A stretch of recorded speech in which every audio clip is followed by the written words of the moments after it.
Assalamualaikum warahmatullahi wabarakatuh. Saya Miko Mamia Amanda dari Prodi Ilmu Pemerintahan semester 2 dengan NIM 2010-2025. Di sini saya ingin membacakan ataupun menjelaskan materi tentang latar belakang demokrasi. Demokrasi merupakan sistem pemerintahan yang berdasarkan kedaulatan rakyat, yang berarti bahwa kebijakan ataupun keputusannya itu harus berdasarkan kepentingan rakyat, yang mana negara tidak boleh sewenang-wenangnya dalam membuat ataupun menjalankan kebijakan tersebut. Demokrasi itu juga diartikan sebagai sistem pemerintahan dari rakyat, oleh rakyat, untuk rakyat.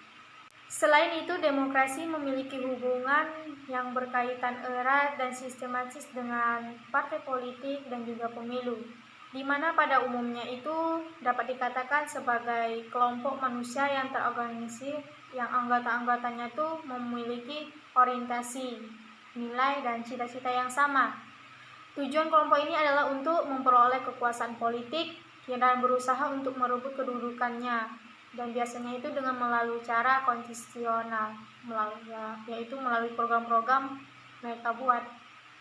Partai politik ini juga berperan penting dalam proses menuju pemerintahan yang demokrasi dan juga berpolitikkan dalam suatu berbagai negara demokrasi. Partai politik ini merupakan suatu cara untuk mengejar dan tujuan sama yang digunakan oleh sikap individu melalui suatu lembaga atau organisasi tertentu untuk memperoleh suatu kekuasaan politik dengan cara bersaing melalui pemilihan umum. Demokrasi adalah bentuk pemerintahan di mana setiap warga negaranya memiliki hak untuk mengambil keputusan yang akan mengubah hidup mereka ke depannya. Assalamualaikum warahmatullahi wabarakatuh. Saya Putri Melini dari Prodi Ilmu Pemerintahan NIM 2010-2010. Saya akan menjelaskan sejarah demokrasi.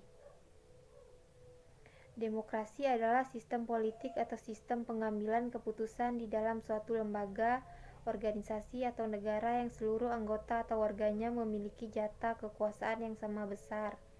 Demokrasi modern dicirikan oleh dua keunggulan yang secara hakiki membedakannya dari bentuk-bentuk pemerintahan sebelumnya, yakni mampu menjadi penengah di dalam lingkup masyarakat sendiri dan diakui kedaulatannya oleh suatu kerangka kerja legalistik dari negara-negara berdaulat yang serupa. Pemerintahan demokratis lazimnya dibanding-bandingkan dengan sistem pemerintahan oligarki atau sistem pemerintahan yang dikendalikan oleh segelintir warga negara, dan sistem pemerintahan monarki atau sistem pemerintahan yang dikendalikan oleh satu orang penguasa tunggal. Demokrasi dalam bentuk purba pada umumnya dikait-kaitkan dengan ikhtiar-ikhtiar bangsa Yunani dan Romawi kuno, bangsa-bangsa yang dianggap sebagai pendiri peradaban dunia barat oleh para cendekiawan abad ke-18 yang mencoba memanfaatkan eksperimen-eksperimen demokrasi perdana ini menjadi suatu pola dasar yang baru bagi organisasi politik pasca monarki. Taraf keberhasilan para cendekiawan pembangkit demokrasi abad ke-18 ini dalam mengubah cita-cita demokrasi bangsa Yunani dan Romawi kuno menjadi pranata politik yang paling banyak diterapkan di dunia selama 300 tahun. Selanjutnya memang sukar untuk dinafikan, meskipun alasan-alasan moral yang kerap mereka gunakan untuk membenarkan upaya tersebut mungkin saja masih dapat diperdebatkan. Meskipun demikian, titik peralihan kritis dalam sejarah yang dikatalisasi oleh kebangkitan kembali cita-cita dan pranata-pranata demokratis secara hakiki mentransformasi abad-abad selanjutnya dan telah mendominasi bentang dunia internasional semenjak runtuhnya kekaisaran yang tersisa seusai Perang Dunia Kedua. Demokrasi perwakilan di zaman modern mencoba menjembatani kesenjangan antara fitrah manusia menurut Thomas Hobbes dan cengkeraman otoritarianisme melalui kontak-kontak sosial yang melindungi hak-hak warga. Assalamualaikum warahmatullahi wabarakatuh. Perkenalkan, nama saya Danda Saputra, NIM 2010-2040, Prodi Ilmu Pemerintahan. semester 2. Saya akan menjelaskan jenis-jenis demokrasi. Ada 3 jenis-jenis demokrasi. 1. Demokrasi material. 2. Demokrasi formal. 3. Demokrasi campuran. Yang pertama, demokrasi material. Demokrasi material adalah sebuah bentuk dari demokrasi yang dimana biasanya akan termasuk ke dalam negara sosialis komunikasi. Demokrasi material lebih memfokuskan ke dalam pengedepanan dari kesamaan akan hak dari warganya. Yang kedua, demokrasi formal.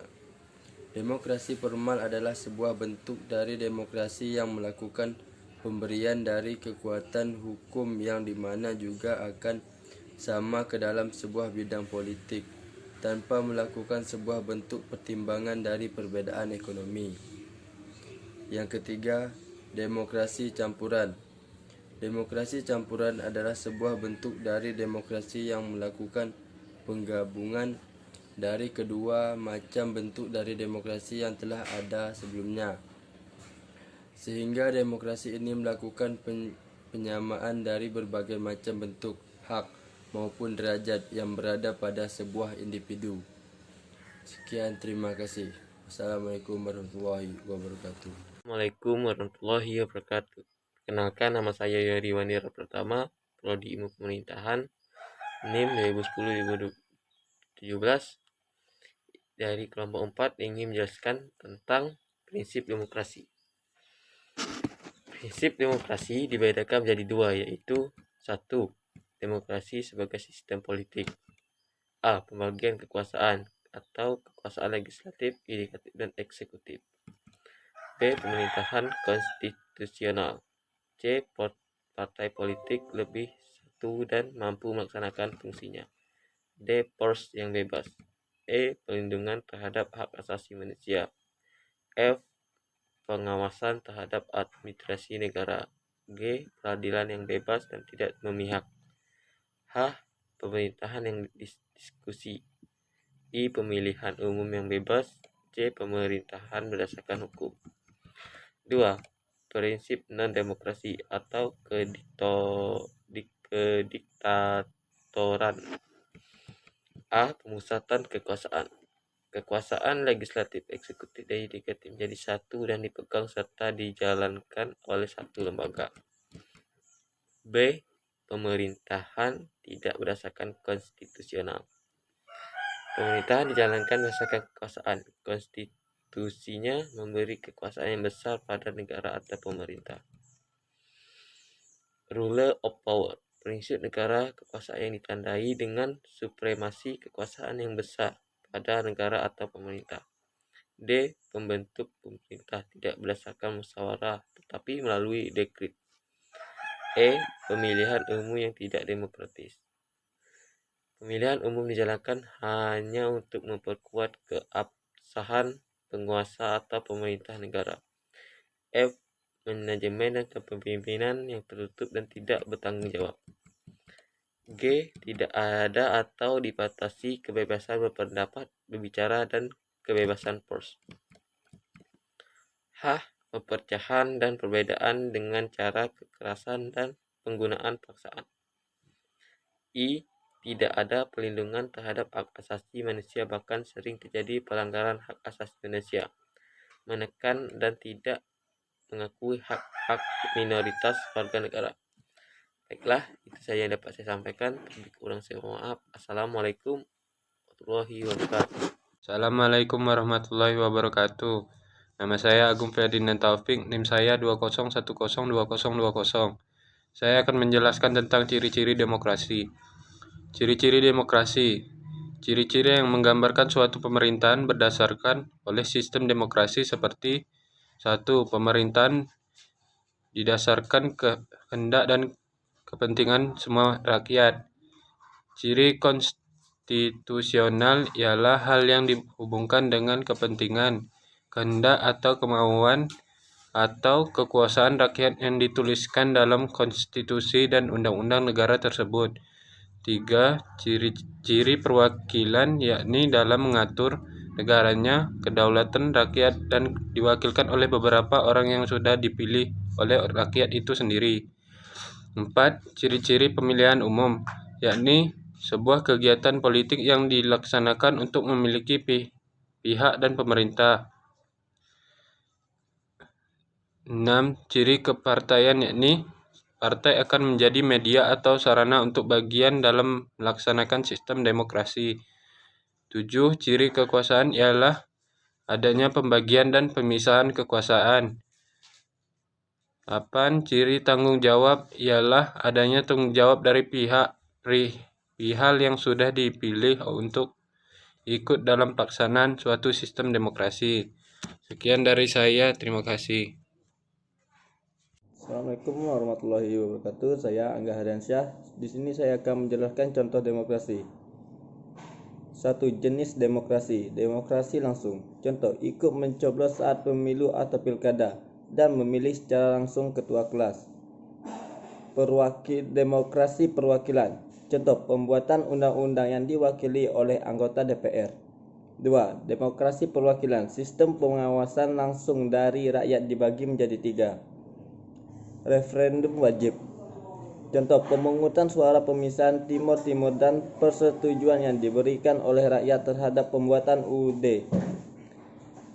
Referendum tidak wajib. Contoh, peranan partai politik tidak begitu menonjol, tetapi kehendak rakyat dapat diketahui secara langsung dalam demokrasi. Referendum konsultatif. Contoh, rakyat sendiri kurang memahami tentang ini, maka saat materi UU rakyat hanya diminta persetujuan. 3. Contoh berdasarkan titik perhatian atau prioritas. Demokrasi formal. Contoh, adanya keberadaan lembaga-lembaga perwakilan rakyat. Demokrasi material. Contoh, mungkin keberadaan lembaga-lembaga perwakilan rakyat hanya sebagai simbol saja dan hanya mementingkan kepentingan negara saja dibandingkan rakyat. Demokrasi campuran. Contoh, rakyat memilih wakil di DPRD, kemudian wakil itu dikontrol oleh rakyat dengan sistem referendum. 4. Demokrasi berdasarkan prinsip ideologi. Demokrasi liberal. Contoh dalam demokrasi ini adanya sistem multipartai, dan demokrasi ini telah mendorong untuk lahirnya partai-partai politik. Demokrasi rakyat adalah demokrasi di mana rakyat yang menentukan saat ada masalah penting. Contoh, pada saat pemilihan presiden dan wakil presiden. Assalamualaikum warahmatullahi wabarakatuh. Baiklah, di sini saya akan menjelaskan tentang kesimpulan dari demokrasi. Kesimpulan demokrasi adalah 1. Gagasan atau pandangan hidup yang mengutamakan persamaan hak dan kewajiban serta perlakuan sama bagi semua warga negara. 2. Prinsip demokrasi dibedakan menjadi 2, yaitu prinsip demokrasi sebagai sistem politik dan prinsip non-demokrasi atau kediktatoran. 3. Demokrasi memiliki banyak jenisnya, yaitu demokrasi menurut cara aspirasi rakyat, demokrasi langsung, demokrasi tidak langsung, dan demokrasi berdasarkan prinsip ideologi, demokrasi liberal, demokrasi rakyat, dan demokrasi Pancasila. Terima kasih.